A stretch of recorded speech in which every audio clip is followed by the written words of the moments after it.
दरभंगा में प्रशासन ने राहुल गांधी को अंबेडकर छात्रावास में कार्यक्रम करने की अनुमति नहीं दी थी। इसके बाद भी राहुल गांधी पैदल ही छात्रावास पहुंचे और पुलिस के साथ धक्का मुक्की के बावजूद भी छात्रों को संबोधित किया। राहुल गांधी ने कहा कि प्रशासन के लोग और एनडीए की सरकार मुझे यहाँ नहीं आने देना चाहती थी, लेकिन जब तक मेरे पास आप लोगों का साथ है मुझे कोई नहीं रोक सकता है। दरअसल प्रशासन बार बार कांग्रेस कार्यकर्ताओं से टाउन हॉल में कार्यक्रम करने की बात कह रही थी, लेकिन कांग्रेस कार्यकर्ता मानने को तैयार नहीं थे और अंबेडकर छात्रावास में कार्यक्रम करने की जिद पर अड़े थे।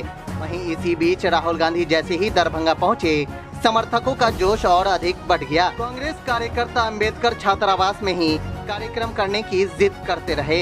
इस दौरान पुलिस ने राहुल गांधी और समर्थकों को काफी देर तक रोके रखा। राहुल गांधी कुछ देर तो कार्यक्रम स्थल से पहले अपनी गाड़ी ही में बैठे रहे, लेकिन प्रशासन से अनुमति नहीं मिलने के बाद राहुल गांधी अपनी गाड़ी से निकलकर पैदल ही अंबेडकर छात्रावास की ओर चल पड़े। आखिरकार राहुल गांधी ने प्रशासन की बिना अनुमति के छात्रावास परिसर पहुंचे और छात्रों को संबोधित किया। पीछे के रास्ते से आपके यहाँ आ गया।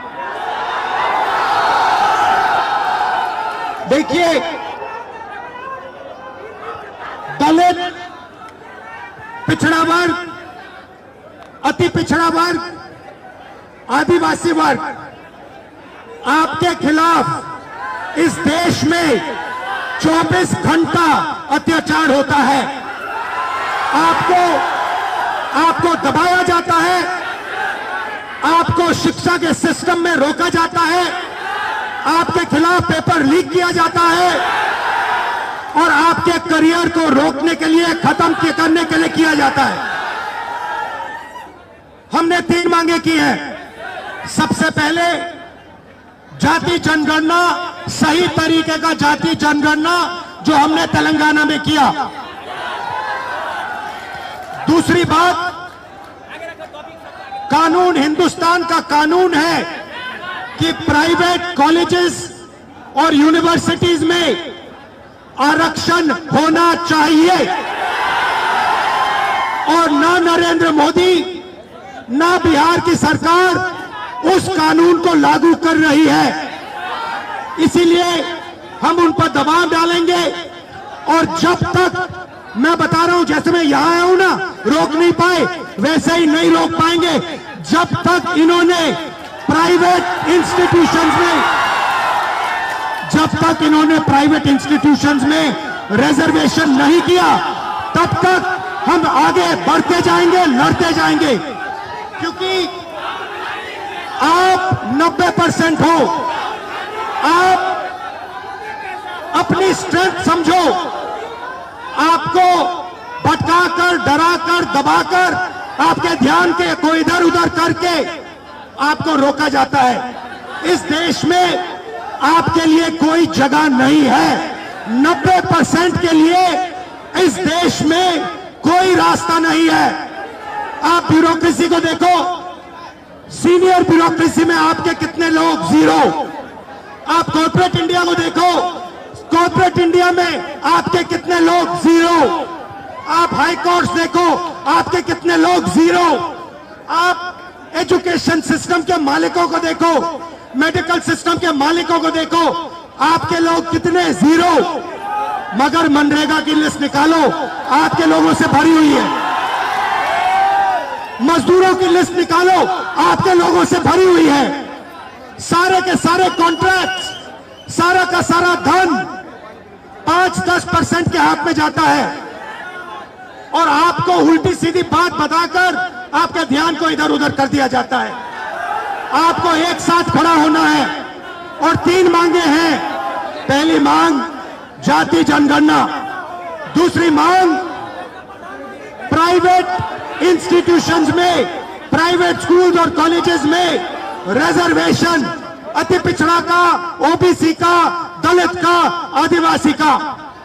तीसरी बात, एससी एसटी सब प्लान, जो आपका पैसा है, जो आपको नहीं दिया जाता है, आपको वो दिया जाना चाहिए। ये 3 चीजें कहने में आपसे आया था।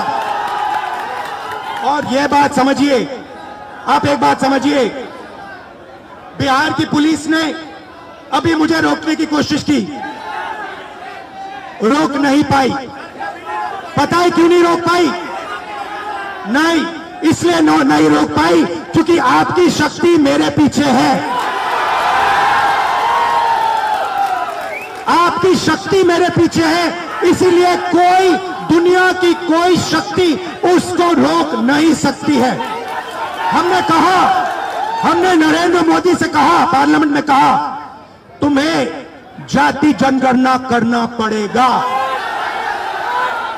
हमने उससे कहा कि तुम्हें संविधान को यहां माथे पर लगाना पड़ेगा। नरेंद्र मोदी जी ने आपके दबाव से डरकर जाति जनगणना हिंदुस्तान में घोषित किया है। आपके दबाव से डरकर उन्होंने कॉन्स्टिट्यूशन अपने माथे पर लगाया है, मगर वो लोकतंत्र के खिलाफ है, संविधान के खिलाफ है, जाति जनगणना के खिलाफ है।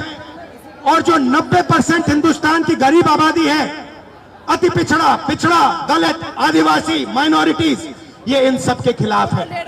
ये अदानी अंबानी की सरकार है, ये आपकी सरकार नहीं है। आपने इतने प्यार से मेरी बात सुनी, इसके लिए आप सबको दिल से बहुत बहुत धन्यवाद। मैं जानता हूं SC ST अति पिछड़ा हॉस्टल्स में यहां क्या होता है। मैं आपको गारंटी देता हूं, जैसे ही हिंदुस्तान में सरकार आएगी, जैसे ही बिहार में हमारी सरकार आएगी, हम ये सारा का सारा बदल देंगे और आपके लिए जो होना चाहिए वो करके दिखाएंगे। आप सबका बहुत बहुत धन्यवाद। नमस्कार, जय हिंद।